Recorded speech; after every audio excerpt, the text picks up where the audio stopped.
So the students have replied they are comfortable in both Hindi and English. Cool. So, a very hearty good evening to all of you present over here. My name is Ashish Kashyap, and today is the day 5 and the last day of the ongoing Web Dev Week that's been currently conducted by the GDSC IIIT Bhopal team. Today, we have Aryan Singh from ECE third year as a speaker, and he would take a session on getting started with ReactJs today. He'll cover all the basics so that you can get introduced to the topic very well. So please attend today's session with great enthusiasm and zeal. And don't forget that at the end of the today's session, we would conduct quiz number 3 of the Web Dev Week, which would be based on React.js. And the top 3 winners would win GDSC swags. And also don't forget that our hackathon is starting today on Defolio platform. So do remain till the in the session till the end, as there would be some important announcements that would be made. So without any further ado, let's start with the session and over to you, Aryan. Hey Ashish, thank you so much for the intro. Thank you. Super excited to be here. Can you guys hear me fine? Ashish, Yes, Aryan, everyone? we can. Okay, great. All right. So some of you might be familiar with React. It's kind of a buzzword going around. So I'll do a quick introduction of myself, and maybe then we can get started with the talk. So you all know I'm your senior, Aryan Singh. And so I've been working with React ever since second sem. It's been a good about 2 years. I've now interned at two companies, as with Remasses, and now I'm working as a freelance developer with Travo Karma. And so I'll be giving you a really quick overview of React just to help you get started. Obviously, with programming, it's like unless you guys build it yourself, tab tak nahi aayega. So I'll be giving you a brief introduction, and hopefully you can take this somewhere. And I'd love to know how this helps, and maybe you guys can build cool projects with this. But anyways, I think we should get started. So React, basically, I'm sure you guys attended Ashish talk. Ashish gave a talk with, I think about the DOM. Is that right, Ashish? JS DOM and everything, right? So basically what React does is that you don't have to manually change the DOM, the JavaScript browser DOM, and React does that for you. And it does that very fast and very efficiently. That is, that is the definition of React, the best possible way. React is a framework which does the heavy work for you, makes it easier, makes it so much faster. So we'll be covering up how to set up React dev environment. Uh, we have two ways, on your local system and on Code Sandbox. Then we'll be covering introduction to JSX, components, etc. We'll be having a look at the state lifecycle methods. We'll be having a brief look at props. And I can guide you further on how you can start a project, maybe for that hackathon or just for like a personal hobby project. So I guess we can get started. So setting up a dev environment is fairly simple. You can run these three commands, and that should get you React on your local system. But since I think we're dealing with absolute beginners here, I think Code Sandbox would be like a very good starting point. So I have Code Sandbox open here with me. If you all want, you can open the same in your browser. It's as simple as going to Code Sandbox, create a sandbox, and choose React. I hope everyone's following along. So in case you guys want to code along or just maybe experiment, you can open up Code Sandbox in your own browser. Uh, I wouldn't cover creating React app. I would, however, have the commands on the slide. So if you want to experiment with this, feel free to. You would have the commands on the slide. But I think we can get started with Code Sandbox first. So if you guys attended the talk on HTML, CSS, which was given by Ashish, I think, so you should be familiar with these at least, with divs and h1s and h2s. So we would be starting up with JSX, which is like if you're coming from the HTML world, this should be fairly simple for you, because this does look like HTML, right? So if I change something here, it does update, right? And that's basically HTML. So then what is this JSX? What is this funny syntax? Is it HTML plus JavaScript? What is that really? So if I was to explain this to you in one line, this would be just like you're able to embed your JavaScript methods and objects and variables inside of HTML. And if you've used a templating engine before, this is kind of similar to that. So if I was to declare a variable here, let's call it name, and you all feel free to put your own name here. I'll be putting Ashish Kashyap. And so the beauty of React here is that if I wanted to print this variable, I could just open and close a curly brace, and I can put in name here, and that would say hello Ashish Kashyap. So if at any point I'd want to change this, or am I still, did I get disconnected? Never mind. Okay, cool.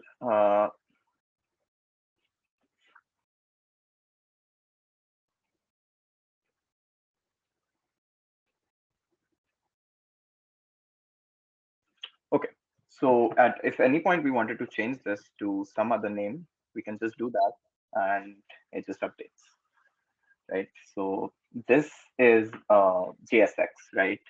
And JSX, you can think of it as HTML, but with like dynamic data, with variables, with functions. So if I had a function that just printed my name, we can have a function that prints my name, right? And if I was to put that function here with a parameter, you should be able to see like a name, right? So that is really the essence of what JSX does, which is it just embeds variables and methods into your HTML, which is super helpful in projects. So this is JSX. I can take questions if anyone has any doubts or anything regarding this. Feel free to shoot, or else we can move on to the next topic.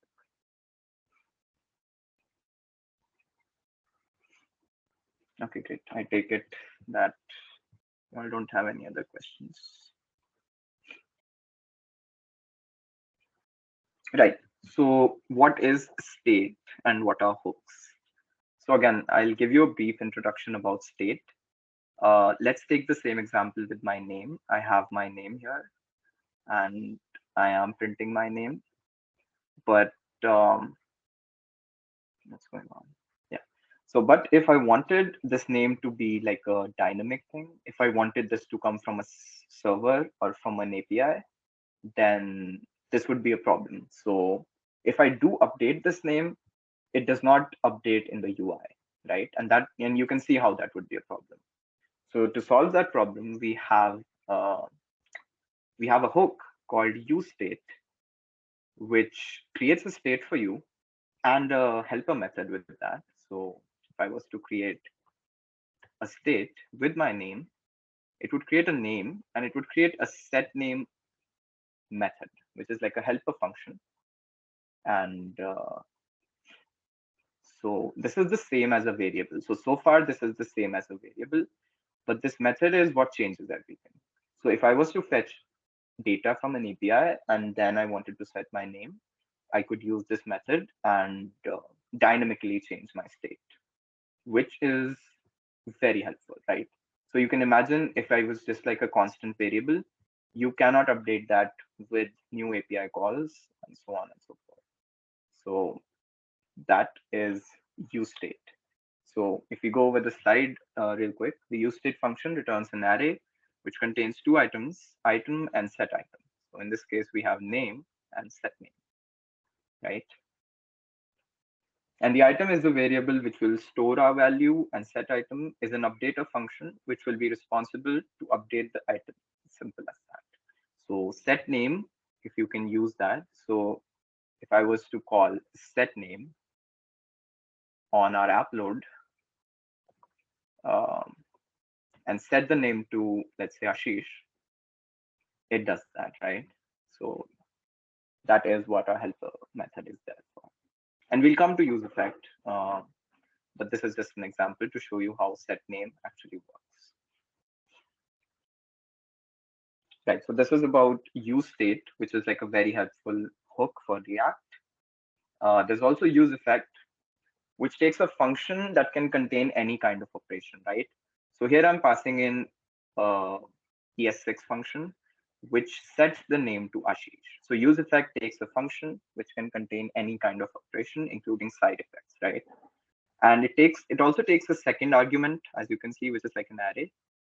This could be an array of dependencies. So if I want this to be dependent on the name, I could pass that in as a dependency, right? So whenever the name changes, the UseEffect block gets called. So this is for side effects and dependencies. This is also very helpful while calling new APIs, while fetching data, while performing other operations, dependent operations to be precise. So when any of this variable updates, it will cause the UseEffect to run again, because, and if we pass an empty array, it will run once. So if I was to pass an empty array, set name would run once and it would change the variable name to Ashish. But if I was to pass some n number of variables here, then it would depend on those variables. Whenever those variables change, we would get this method called. I hope this is making sense to everyone.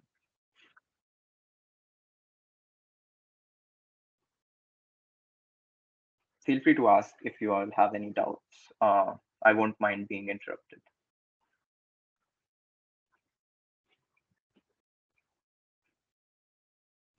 Cool.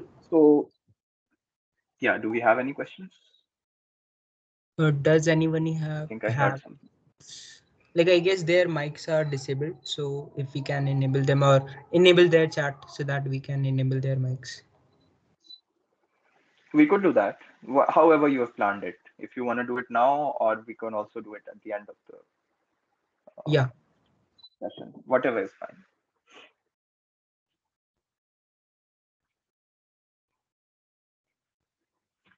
The mics have been enabled. If anyone wishes to ask a question, they can go ahead. Okay, great. Thanks, guys. Cool. So let me know if you have any questions. I'll be moving on right now, and we'll be building a very basic example with UseState, right? We'll be seeing how we can actually use this to build like a simple project, right? So let's say I declare count and set count, and I use UseState to set my initial value as 0, right? And let's say I put a button here, right? I hope we get a button and it says click me, right? And we can also render like we can render our count here. And so you'll see how set count actually works. So what we want is on press of our button, on press or on click of our button, what we want to do is we want to call this method, which is set count, and we take our current count and we increment it by 1, right?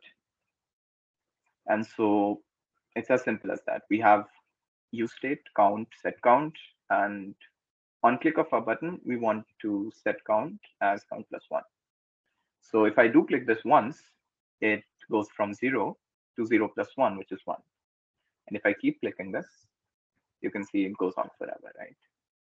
So I hope y'all are getting a basic idea of how this actually works, how UseState is useful. And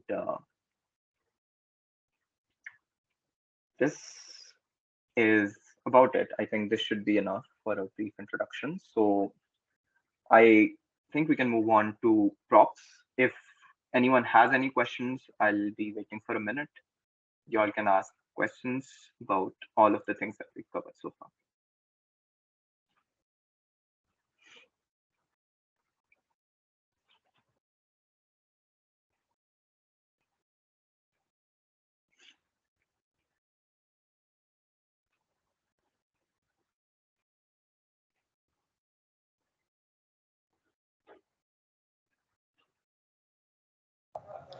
Hey guys, you can even type in the chat if you want.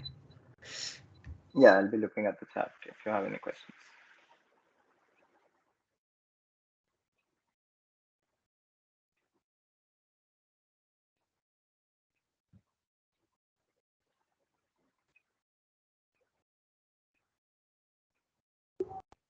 Okay, I guess we don't. Let's Okay, then. let's do a Q&A session at the end where all of the people, those who have doubts, can ask that in the Okay, end. Ashish, that's fine. Cool. Okay, so we can move on to props, I guess. And props are very simple. So if I do declare another React uh, component, let's just call this component, and let's just make it return. Let's just make it return a hello world, right? Because why not? Everything starts with hello world.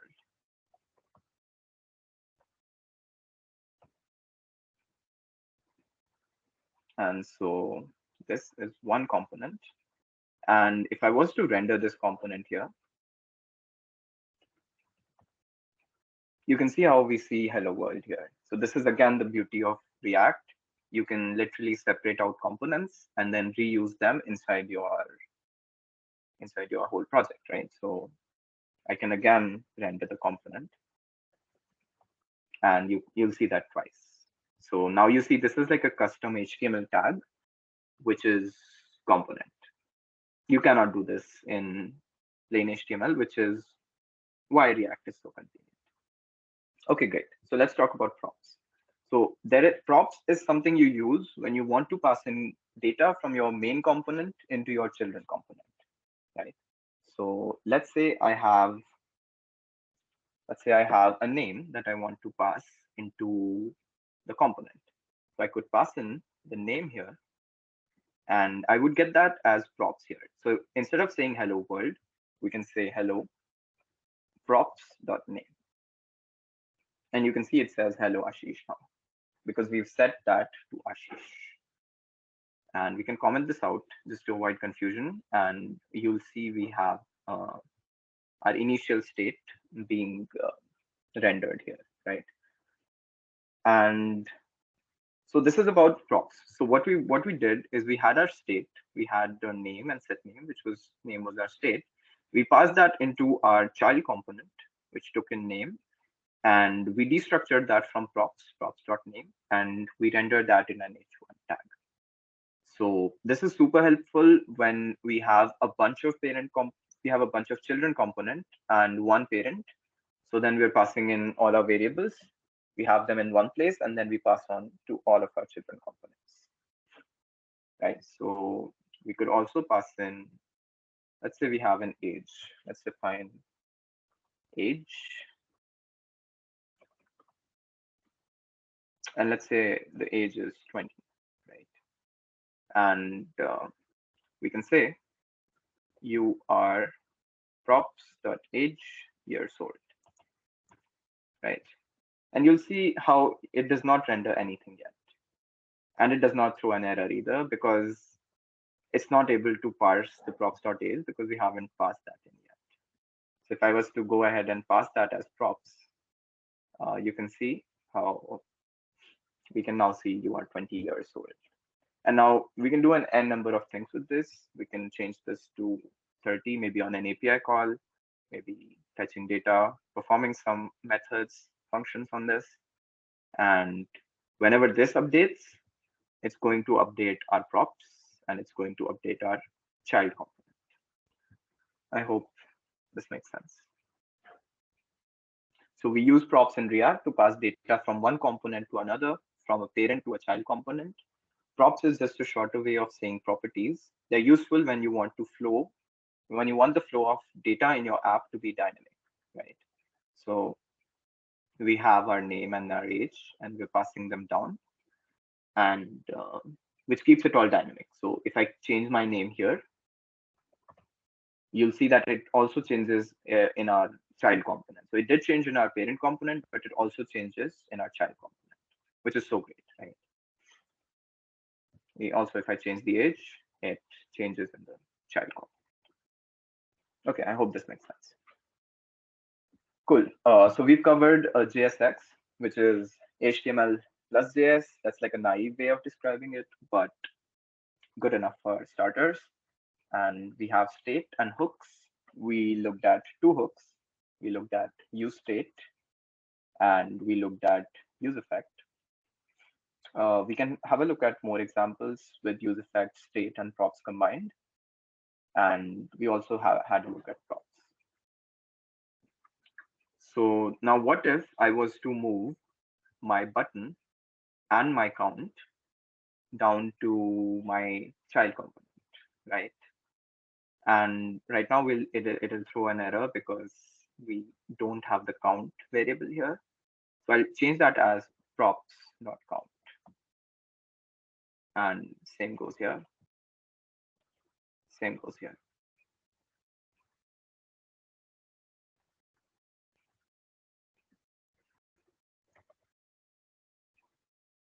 I'll wrap this in a div just to avoid the errors. Great.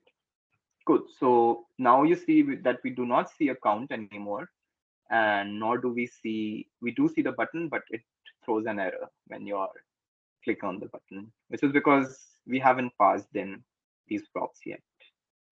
Right? I hope this makes sense. So now what we'll do is we'll pass on everything from our parent component into our child component. So and the useful thing here is that we can keep all our data in one parent component, and then we can pass on all of this data into different subsequent components. And if you want to look more of this up and what the architectural pattern for this is called, you can have a look at singleton. I'm sure you'll study this in your coming years if you're from like CS or IT. You'll be studying singleton, and you can have a look at this. It is a software design pattern which says that you can keep all your state in your parent component and you can pass on props into your child components. So a lot of React is actually based on the singleton pattern. Cool. So now if I was to pass in both my count and my set count as props,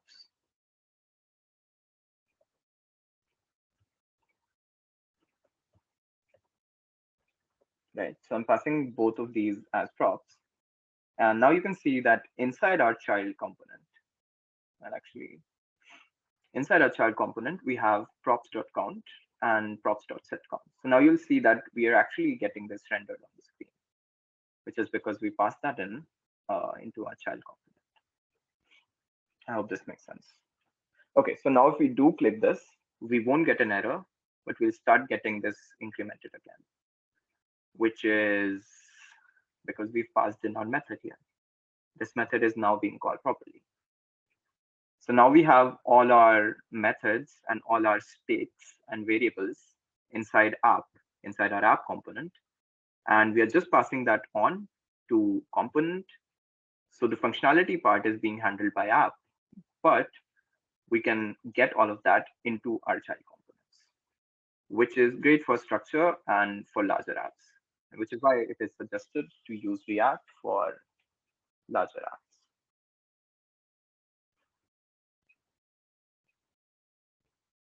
Okay, great. So now we've covered UseState, we've covered UseEffect, we've also covered props. So if I was to integrate UseEffect into our whole little project here, I can call UseEffect. And remember how I said that if we don't pass in a dependency array and if we pass in an empty array, this would be just called once. So let's say on start of our app, I wanted to set this to 22, right? So then it says, hello, Aryan, you're 22 years old, right?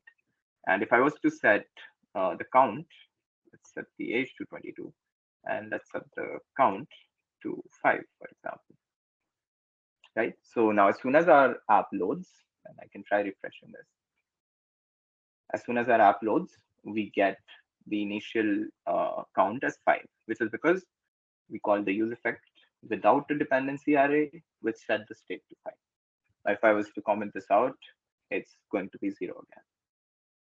But we'll keep this for now. And you can see if I keep incrementing it, it starts increasing.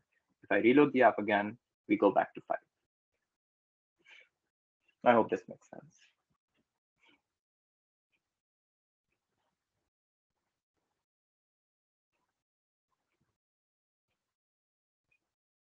Okay, great. So far we've covered use state, use effect, props, and we have seen how all of these work together in a React component. We've seen separation of components. We've had a brief look at the singleton pattern. And I do think this should be like a good enough introduction for most of you beginners. And we'll be taking a Q&A session towards the end. So if anyone has any questions, we'll be taking those. So I'll be sharing the link to this code sandbox in case you want to mess around more with this. You can also feel free to create your own code sandbox, mess around with some of the code. If this interests you, by all means, go ahead. And I'll be sharing this. I'll be creating an account and I'll be sharing this whole code with you. Hopefully you can create something great out of this. Okay. Moving on to resources. The best resource for React is reactjs.org. This is where I learned most of React fundamentals. And this is where I still keep coming back to, because this is written by people who created React. So if I ever am in a doubt of where and how to use the hook, this is where I come back to. So we have all our main concepts, we have advanced guides and all of that. So if you want to look further into this, we do have the official tutorial, and they have 2 sections. One of them is project based and one of them is theory based. So whatever suits you, you can go ahead with that. I think they teach you how to build a game, a simple game. I'm not sure what this game is called, but they teach you how to build this. So I'll be leaving the links to these in the slides, and feel free to check those out. Great. You can also have a look at the school playlist, which is by the Net Ninja. I'm sure some of you know this guy, and he creates the best tutorials ever. So again, if you want like a more video oriented structured course towards React, this is going to be all you need. The link would be in the slide. And as for good beginner projects, I've left link to 2 other videos. One of them teaches you how to build a good to-do app. Another one teaches you how to build a movies app. These are too long to cover in a small session like this, but I'm leaving links to these, and these should be fairly easy to understand if you followed along.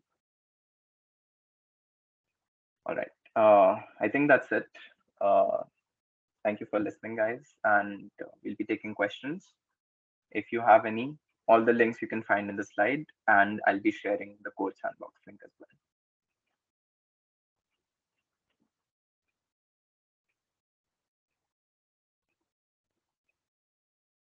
well. Over to you, Ashish. Okay. If anybody has any questions, please feel free to ask.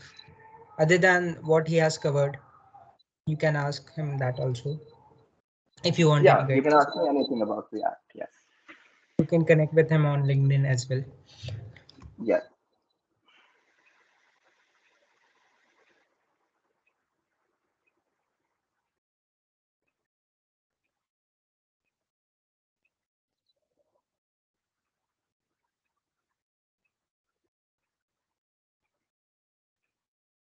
Great. So do we have any questions? Come on, guys.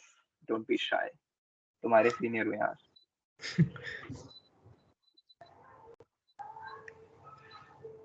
At least one. किसी को कुछ नहीं है या तो Let's कुछ see समझ नहीं one. आया सब समझ आया. Let's hear one question. Come on. We've got how many? 37 people.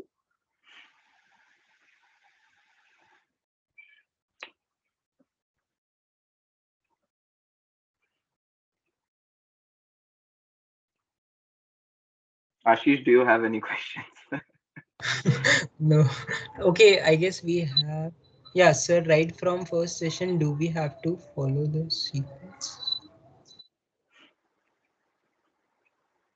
I didn't understand your question, Mr. Vinayak Sunil. Can you please unmute your mic and ask? Yeah, please speak up. No, you don't have to follow the sequence. You have been given full liberty to proceed as well, but the usual way is to, you know, you won't be able to learn React.js until and unless you are good with your fundamentals in JavaScript, right? Am I right, Aryan? Yeah, agreed, Ashish. So I think Ashish's talk about the DOM was very essential to learning React because if you don't understand the DOM and how to manually change the DOM, then you would not be good with React because React changes the DOM for you, right? So it's like you don't know how a machine works and you're just like messing around with that. That's a good analogy. So I think you should have a good understanding of JS concepts before moving on to React. So yeah, you were expected to follow the sequence, but it's also fine if you're not able to. You're given the liberty. Do we have any other questions?